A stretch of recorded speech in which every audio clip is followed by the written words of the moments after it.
Free agency is always an interesting time of year, where many of the league's best players bounce around from team to team due to a number of factors. The lack of guaranteed money, the unrestricted free agent system, and of course, much smaller salary caps compared to other pro leagues. This all contributes to shorter contracts and more player movement among teams. But this video today isn't going to be the ins and outs of how the system works. Instead, I'm here to catch you up on all the biggest signings, trades, and everything in between. I'll also give each team a letter grade based on how I believe they fared this offseason. Let's get into it.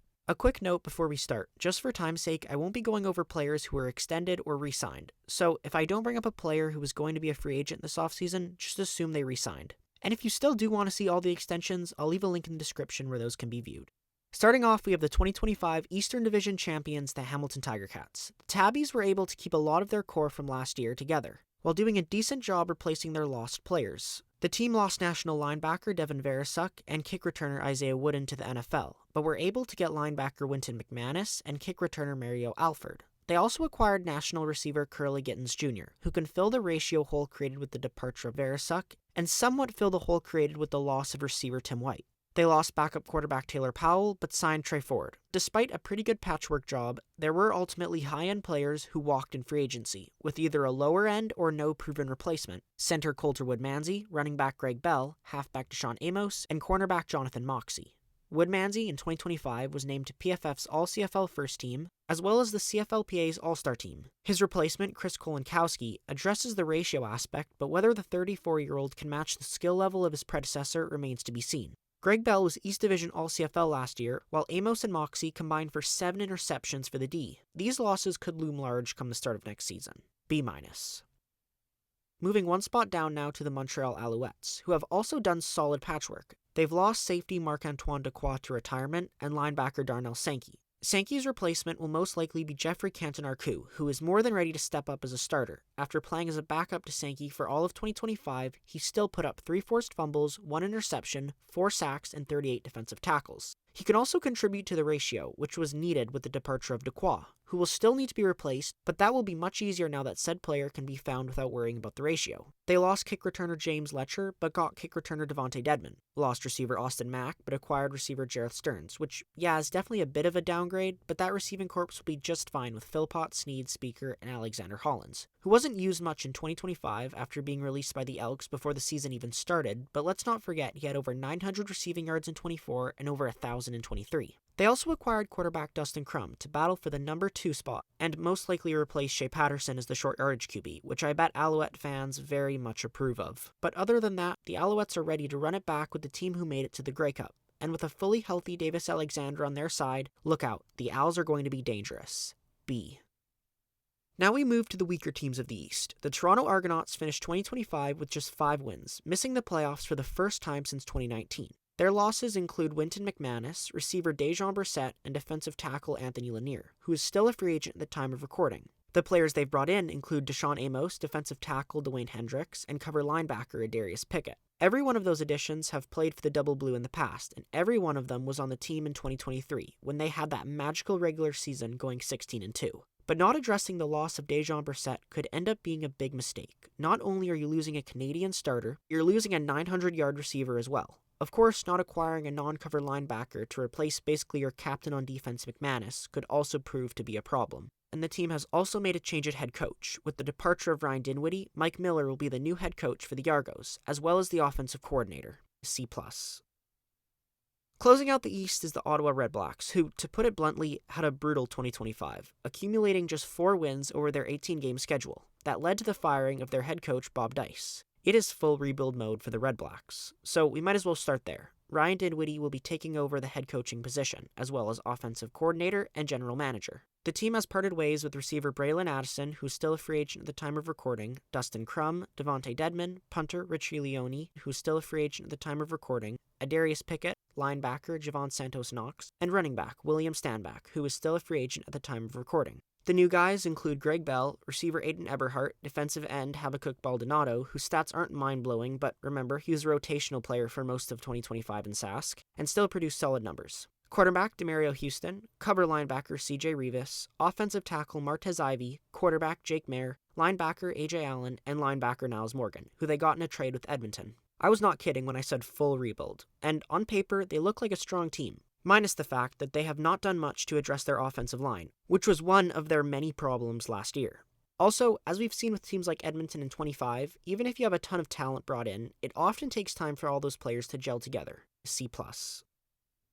Let's move on now to the West Division and the 2025 Grey Cup champions, the Saskatchewan Roughriders. You're probably looking at the team who has hit the hardest this year in free agency, and that's usually the case with the Grey Cup winning team, as when you win, teams are going to want your players, as they've played for a Grey Cup winning team. Saskatchewan's losses include Mario Alford, AJ Allen, Habakkuk Baldonado, defensive end Malik Carney, defensive tackle Micah Johnson to retirement, Jake Mayer, receiver Dante Myers to the NFL, defensive end Shane Ray, who was injured late in the season last year and is still a free agent at the time of recording, and CJ Rivas. Unfortunately for Rider fans, despite losing all those guys, the front office has not done much to make up for the losses, bringing in James Letcher Jr. and defensive end James Vaughters. But that's about it in terms of proven talent.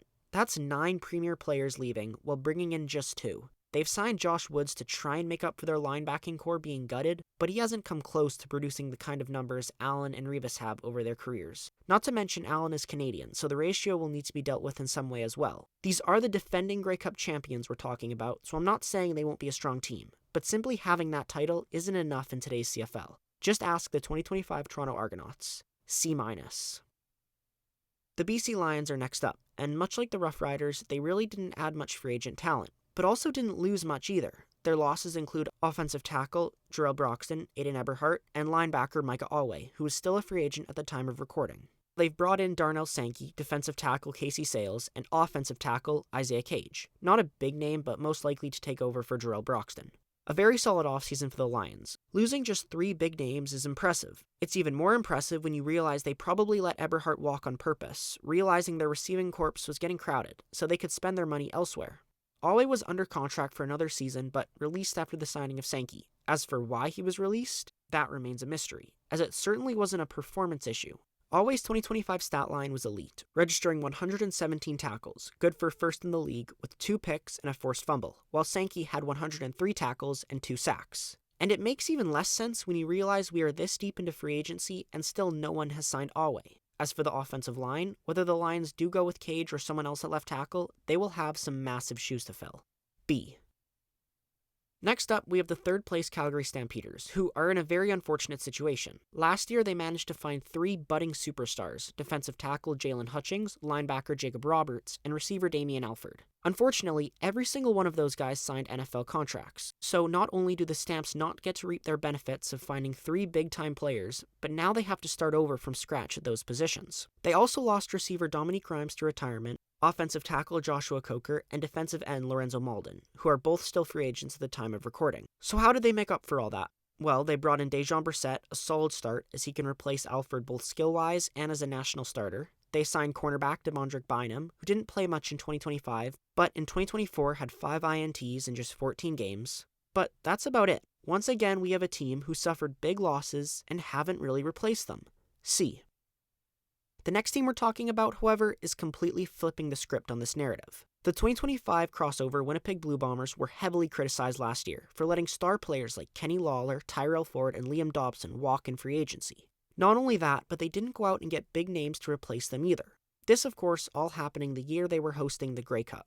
Now, to give the Bombers organization a bit of grace, last year the salary cap increased, but the league announced it so late it interfered with free agency, something the new commissioner Stuart Johnston has deemed unacceptable. Had that announcement come sooner, the Bombers could have possibly been more aggressive in retaining those players, or acquiring better talent to replace them.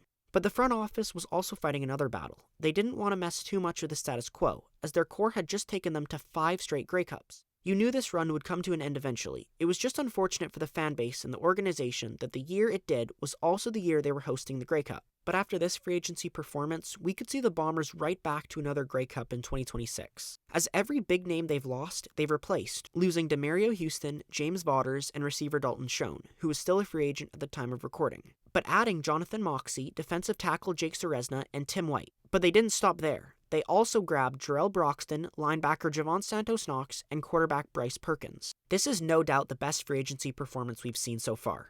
A. Lastly, we have the Edmonton Elks, a team who has gotten used to being used with the phrase last, as that's where they've been in the division for 4 of the last 5 seasons. Last year, during free agency, they completely turned over the roster. This year was not as chaos. Instead, they kind of just shuffled some players around without upgrading much. Jake Ceresna and Trey Ford are both gone, along with receiver Stephen Dunbar Jr. to retirement, and have been replaced with Malik Carney, Taylor Powell, and Austin Mack. They also acquired Coulterwood Manzi, who will no doubt help an offensive line which is in desperate need of it after a brutal 2025. But that's really where the positives end, and it starts to go downhill from here for the green and gold.